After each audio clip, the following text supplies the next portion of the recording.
Hey everyone, welcome to B&B Productions. My name is Hannah. I'm James. And today we are going to be doing an experiment on thin layer chromatography. We're going to go through its setup and procedure today. TLC is used to separate organic compounds based on their polar properties. TLC requires small samples for analysis. TLC is quick and simple analytical method. TLC is composed of two phases, a mobile phase and a stationary phase. The stationary phase is a thin layer of silica gel fixed to a plastic sheet called the TLC plate. Silica gel forms a porous matrix with polar ligands that extend into matrix space. These polar ligands interact with polar compounds. The mobile phase is a polar solvent that displaces the organic molecules based on the strength of polarity. The solvent moves up the plate by capillary actions, further separating the molecules based on the magnitude of polarity.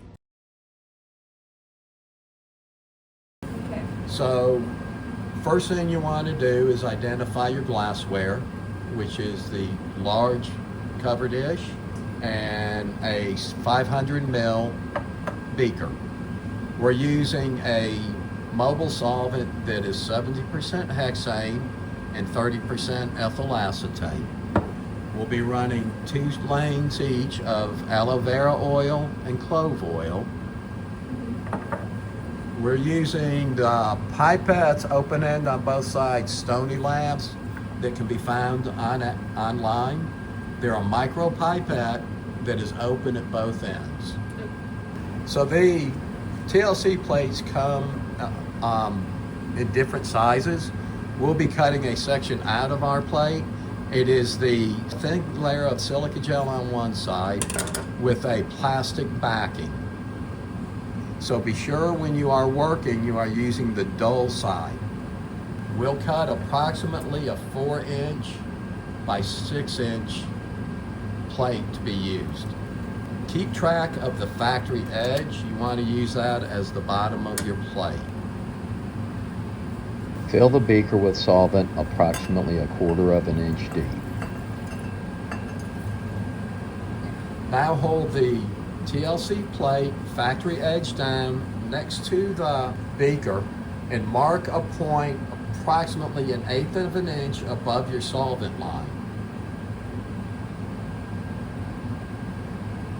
Draw a line across the plate parallel to the bottom of the plate. Do not write so heavy that you etch the plate. Perfect.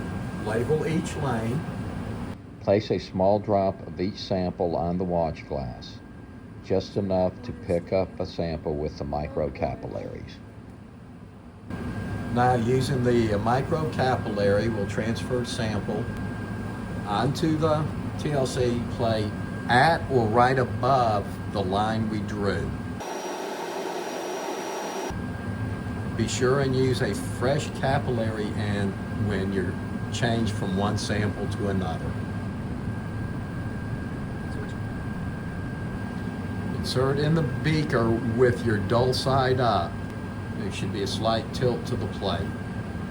Be sure and cover the plate to form a vapor chamber.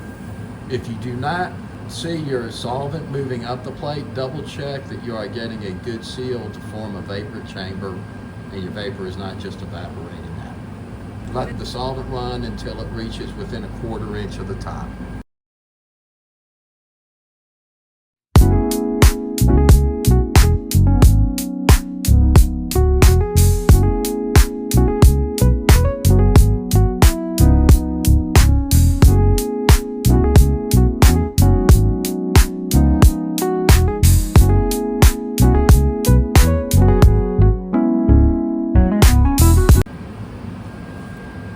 Okay, our solvent has run to within 1/4 inch of the top. We want to let it evaporate before we put it in the iodine chamber for development, but first mark the distance your solvent moved. So we can lay the thin layer plate in sideways and allow it about 10 minutes to develop. Be sure and place it plastic side out. The samples that we added were at the line that we drew right here. and as you can see, the samples have moved upwards towards the top. The samples should appear as spots. The compounds in the sample will separate based on polarity. The more polar compounds will travel less, and the less polar compounds will travel higher up the lane. Polarity of each compound can be compared by calculating the RF value of each compound. RF can be calculated by taking the distance of the spot traveled divided by the distance of the solvent front, creating a ratio. The smaller the RF ratio, the more polar the compound. And the larger the RF ratio, the less polar the compound. By calculating the polarity of each compound, a strategy for a sample collection during column chromatography can be developed. After determining relative polarities of each compound, a collection strategy for sample collection during column chromatography can be developed. Now that we've gone over what to do and the proper things to look for, let's go over some things that could go wrong in our experiment. One of the most common problems is overloading the sample. If the spot is oval or too large, more than likely there was too much sample initially added. A quick reminder, when you add your sample, you should barely see the spot that you have added to it. When handling the plate, you have to be careful to wear gloves at all times. The oils on your fingers can get absorbed by the plate, causing smearing when stained with the iodine. Sometimes when running your sample, you will see spots appear outside of the lane at the top of the solvent. The sample is run out of room. You need to use a taller, larger plate and a larger solvent chamber to accommodate your larger plate.